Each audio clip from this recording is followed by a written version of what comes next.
날마다 나를 살리는 큐티 이성호 목사입니다. 오늘 큐티 본문은 예레미야 30장 12절에서 24절까지입니다. 하나님 아버지, 징계로 인한 우리의 상처를 고쳐주심을 감사합니다. 말씀해 주시옵소서. 듣겠습니다. 상처가 고쳐지려면 첫째로 약속의 말씀이 들려야 합니다. 12절과 13절입니다. 여호와께서 이와 같이 말씀하시니라. 내 상처는 고칠 수 없고 내 부상은 중하도다. 내 송사를 처리할 재판관이 없고 내 상처에는 약도 없고 처방도 없도다라고 하십니다. 이스라엘의 죄악으로 말미암아 영적으로 도덕적으로 상태가 심각하여 상처를 고칠 수도 없다고 하십니다. 심지어 너를 위해 변호할 자가 없어서 너의 상처를 치료할 약도 처방도 없다고 하십니다. 그러면 왜 이렇게 되었습니까? 본문에서 너를 사랑하던 자란 이스라엘이 의지하던 다른 나라들을 말합니다. 그들이 너를 버렸다고 하십니다. 하나님께서 이스라엘의 죄악 때문에 원수가 당할 고난과 징계를 너희에게 내렸다고 말씀하십니다. 그러나 여기에 반전이 있습니다. 하나님은 이스라엘 삼킨 자들이 오히려 삼켜질 것이며 이스라엘 학대한 자들이 포로가 될 것이라고 약속하십니다. 이는 하나님의 공의가 이스라엘을 괴롭혔던 열방들을 심판하실 것이라는 경고하심입니다. 그리고 이스라엘을 향하여 쫓겨간 자라고 불리는 시온을 회복시키셔서 다시 새살이 돋게 하시겠다고 하십니다. 이것은 포로에서 귀환하여 다시 회복될 것을 말씀해 주시는 것입니다. 우리의 죄악으로 깊어진 상처를 우리 스스로 고칠 수 없음을 깨닫습니다. 오히려 내 힘을 의지하고 세상을 의지하면 내 상처가 더 깊어집니다. 그래서 성도는 하나님의 말씀이 우리의 상처를 고치시고 회복시키심을 더욱 확실히 확인하게 됩니다. 그렇기 때문에 매일 말씀을 묵상하고 큐티하는 것이 중요합니다. 적용해 보세요. 하나님이 고쳐주시기를 원하는 나의 상처와 수치는 무엇입니까? 나의 상처를 고치기 위해 내가 의지하는 것은 무엇입니까? 상처가 고쳐지려면 둘째로 담대한 마음으로 하나님께 나아가야 합니다. 18절과 19절에서 하나님께서 회복을 약속하십니다. 폐허가 된 도시를 재건하시며 가정을 다시 세우시겠다고 약속하십니다. 그래서 그들에게서 감사와 기쁨의 소리가 나오며 그들로 하여금 번성하여 줄어들지 않게 하고 존귀하게 하시겠다고 하십니다. 또한 20절과 21절에서는 과거의 회복뿐만 아니라 그들의 통치자와 지도자들이 그들 가운데 나오리라고 하십니다. 그리고 하나님과의 관계 속에서 더 친밀함을 누리게 될 것을 말씀해 주고 계십니다. 22절입니다. 너희는 내 백성이 되겠고 나는 너희들의 하나님이 되리라. 이것은 언약갱신입니다.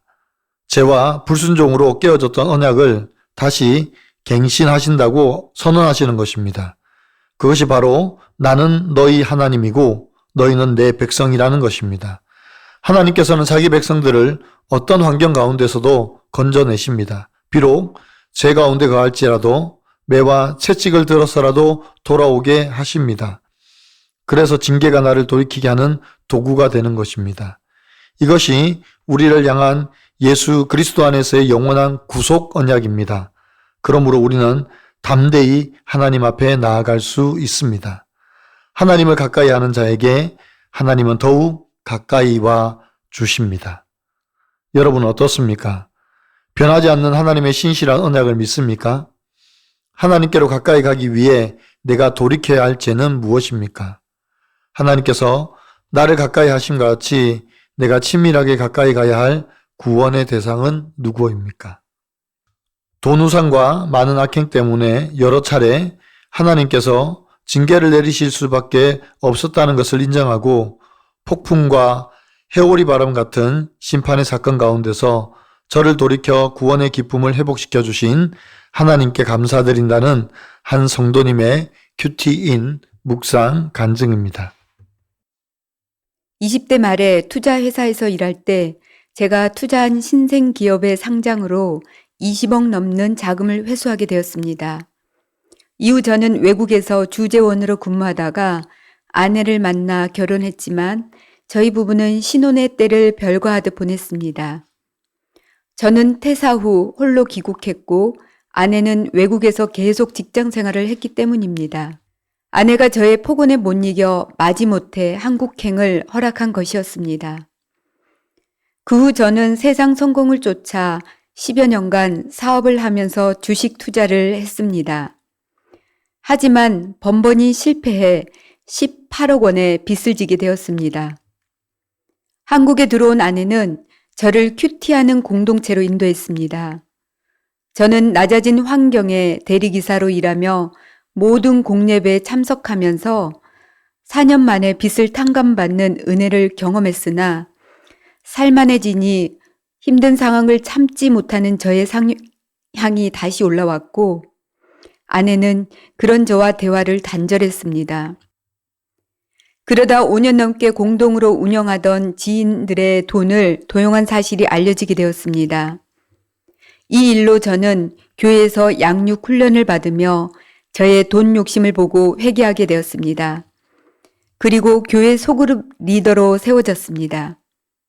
또한 직장 생활을 3개월 이상 해본 적 없는 제가 작년부터 지인의 회사에서 일하게 되었을 뿐만 아니라 부모님께 두 분의 재산을 탕진했던 죄를 눈물로 사죄드리고 아내에게도 사과할 수 있었습니다. 한편 작년에 다국적 기업에 취업한 아내는 높은 연봉을 받았는데 제가 지인들에게 빚을 상환하는 시점에 권고사직을 당해 아내의 퇴직금으로 빚을 갚을 수 있었습니다.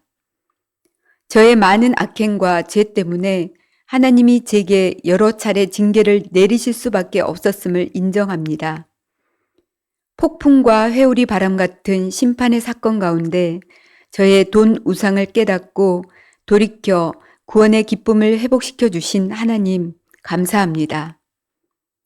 저의 적용은 거슬리는 상황을 참아내기 위해 오늘도 제게 주신 말씀으로 영적 무장을 하겠습니다. 교회 소그룹 리더 모임에 참여하기 힘들어도 인내하며 저의 자리를 지키겠습니다. 입니다. 23절과 24절입니다. 보라 여호와의 노여움이 일어나 폭풍과 회오리 바람처럼 악인의 머리 위에서 회오리 칠 것이라.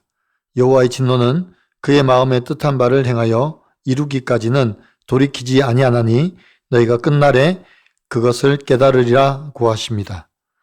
이스라엘 적들에 대한 하나님의 심판을 예고하는 말씀입니다. 악인은 하나님의 축복에서 제외되며 오히려 심판과 저주를 받을 것이라는 사실을 상기시켜 주십니다. 사랑하는 성도 여러분, 하나님의 신실한 사랑은 언약에 기반한 사랑입니다. 나는 너희의 하나님이 되고 너희는 내 백성이 되리라는 언약을 하나님께서 포로된 이스라엘을 회복시킬 것을 약속함으로 우리에게 보여주십니다. 그러므로 우리도 하나님께로 돌이키기만 하면 하나님의 신실한 약속이 회복과 번성으로 찾아올 것을 믿고 오늘 하루도 하나님을 더 가까이 하는 삶을 살아가는 저와 여러분의 삶이 되기를 간절히 축원합니다. 기도드립니다. 하나님 감사합니다. 죄악으로 포로된 저희를 버리지 않으시고 다시 돌이키게 하셔서 언약 백성으로 회복시키시고 다시 번성케 하시니 감사합니다. 이제 감사함으로 하나님 앞에 서게 하시고 담대함으로 하나님을 더 가까이 하는 저희가 되게 하여 주시옵소서. 악인을 심판하심이 폭풍과 회오리 바람처럼 악인의 머리 위에서 회오리치게 하신다고 하셨는데 악인들에게 이런 진노가 임하는 것을 보게 하여 주시옵소서. 그래서 악인은 망하며 의인은 반드시 회복되는 역사를 보기를 원합니다. 하나님의 공의와 정의가 하수같이 강같이 넘치기를 소원합니다. 예수 그리스도의 이름으로 간절히 기도드리옵나이다. 아멘.